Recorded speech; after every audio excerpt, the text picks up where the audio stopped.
Hello everyone, welcome to Jinghua Education. I'm Steven. In this video, we're going to talk about Polynomial Tutorial Part 7, how to factor in polynomials. Okay, so Part 6, 7, 8, 9 are in one unit. Please make sure you watch all of them at once. In Part 6, we have talked about how to find the common terms and then how to factor them for simple questions. In this part, I'm going to talk about how to collect the common terms in complex situations. Okay, so let's see what kind of situations we're going to get. We got three terms. 1, 2, 3. In this case, we're supposed to collect all common terms for these three simple ones. Okay, so we have to see, do we have a here? They got 2a here. They got 2a here. They got 2a here. So we got a square out. We got a b here. We got c here. We got d here. There's nothing in common. So we have to leave it. So b minus c plus d. Done. Okay? Yeah, you may say this is not seems too bad. Okay, so that one is just for like a warm up. Okay, so some question in the bottoms kind of like can be a little bit tricky. Okay, just stay focused, please. All right, next one, we got a negative 13, positive 39, and a negative 26. So obviously 13 is our commons. Okay, so we have two negative 13s and one positive 13s. So 39 equal to 13 times 3, right? So we got a negative number. So we can collect negative 13 out. Okay? Anything else? We got a here. Do we have a? No. That means a is not a common factor. We got a b square. Do we have a b here? Yeah, but we only have one b. We got a 4b here. So 1b is common factor. We're only looking for the smallest one. Okay? And then c3 cube. C2, and then no C here. C is not a common factor as well. Nothing, okay? So what we have left. So once we find out this is our common factor, so we collect this out. So after we collect this out, what these terms left? 13, negative 13 is gone. They already take it out. We didn't take A, so A dropped down. We didn't take C, C cube dropped down. Okay, and then positive 39. We collect the negative 13, so negative 3 left. We collect the b out, so b is not here. C, we didn't collect c, so c squared is here. Okay, negative 26. We collect negative 13, so positive 2 left. And then a, we didn't collect a will be here. B, we only collect 1b. So we got 4b here, so 3b left. Done. That's how to factor in common terms. Okay, next one. 6x squared y squared plus 18xy. So 6 and 18, we can collect 6 out, right? 6. And then x squared, there are 2x. On 1x, we collect 1x out.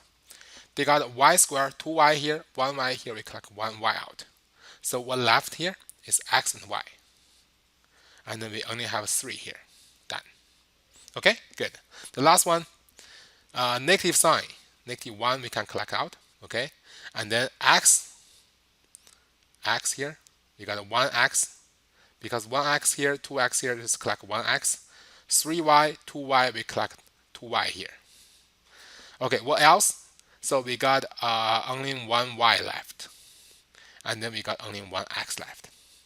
Okay, you might be thinking, that's not bad. This is easy, right? Good. But let's see something below. So, in this case, what is the like terms? So, x minus 1 is the common terms. Okay? That is adding relationship. We need to factor them into multiply relationship. Okay? So, we can collect the x1 minus 1 out. So x minus 1 is our common terms. Okay, what else? 3x plus 4. And done. Okay, good. This something seems is not bad, not that bad. It's a little bit new, but not that bad. But think about this. If the people don't give you this, don't give you x minus 1 here. If it's not available to you, how do you find out? Okay, so this one, 2x plus 3, 2x plus 3. We collect 2x plus 3 out, what left? 4x left minus, this is nothing left. So nothing left means there's 1 left. Okay, you cannot say 0. That's not right. Okay, nothing left. Everything is being collected out. 1 left. All right, good. All right, this one. See, this one is, we don't know. There's nothing. If we collect a 5 here, there's no 5. Because A here, there's no A. X here, seems we cannot collect anything. All right? So what we do? Okay, remember, if we got 4 terms, just try to group them 2 by 2 to see if they can find something on their own, and then these 2 can be common below as well. Okay, what do I mean? Let's try to group these 2 together. So what we can find from these 2, 5 and 15, so we can collect the 5 out. Okay, and then A and the A here, we can collect the A out. What left? We got x left. These things, we got 3 left. Okay, good. Now this side. So we can collect this part and this part. We can collect, let me change a different color of pen. Okay, so we got a negative 3x and then positive 9. We can collect the negative 3 and then nothing else, right? So we collect negative 3, there's only 1x. This is from collect negative 3 from 9 will be negative 3. Okay, and done. Holy, let's see. We got x minus 3, x minus 3. See, we found something in common. Now we can common these 2. And then x minus 3 is our common terms. Okay, so we can collect the x minus 3. So x minus 3 here. And then from this term, what we left is 5a. From these terms, negative 3. Now you factored. You factor these 4 terms into these 2. Okay? So you may ask, what if it's not that accurate? What if it's x minus 4? I can guarantee you won't see these kind of questions. Okay, so otherwise, on your levels, they're going to be same. They're going to be able to factor, and then after you factoring it, you will find something common as well. Okay, if it's you don't find it, you try something else. You try some other groupings. You're going to find it. Okay, so that's how you do it. All right, so the next one is the most complex one. Actually, I already make these questions less complicated. So original question is this.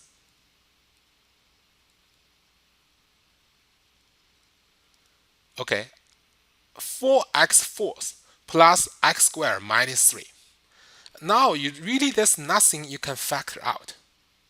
However, if you're making x squared become 4x squared and then minus 3x squared, the total identity is not changed. It's still x squared, right?